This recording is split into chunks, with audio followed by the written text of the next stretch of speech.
టటకిట టట్టకిట్ట టటకిట్ట టటట్ట టకిట్ట టట్టకిట్ట టకిట టట్టకిట్ట టకిట టటటోన్ముఖటంకృతి స్ఫుటోత్కటపటహాది నిస్వన వియత్తల దిక్తట తాటిథార్భటోద్భట పటుతాండవాటన టకారనుత బసవేశ పాహి మాం. కొంచెం నెమ్మదిగా టటకిట టట్టకిట్ట టటకిట్ట టటట్ట టకిట్ట టట్టకిట్ట టకిట టట్టకిట్ట టకిటట్ట టఠోన్ముఖటంకృతి స్ఫుటోత్కట పటహాది నిస్వన వియత్తల దిక్తట తాటి తార్భటోద్భట పటుతాండవాటన టకారనుత బసవేశ పాహిమాం. ఈ పద్యము పాల్కూరికి సోమనాథుడు గారు రచించిన అంక పద్యము. పంచపాషాణ పద్యములు అని మనకొక 5 కఠినమైన పద్యాలున్నాయి. దాంట్లో ఒకటి మొదటిది మహాకవి కాళిదాసు గారు రచిస్తే మిగిలిన 4 పద్యాలు పాల్కూరికి సోమనాథుడు గారు రచించారు. ఆ 4ట్లో ఈ ఒక పద్యము శివతాండవం గురించి చెప్తుందనమాట. నాకు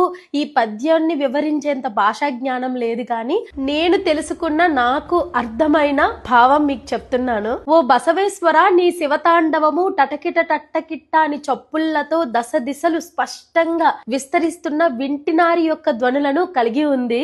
భయంకరమైన ఆర్భాటమైన తప్పిడ ధ్వనులు ఆకాశము మరియు దిక్కుల అంచులను తాకుతున్నవి. నేర్పు కలిగిన నాట్యములో తిరుగువాడ టకారము అనే అక్షరం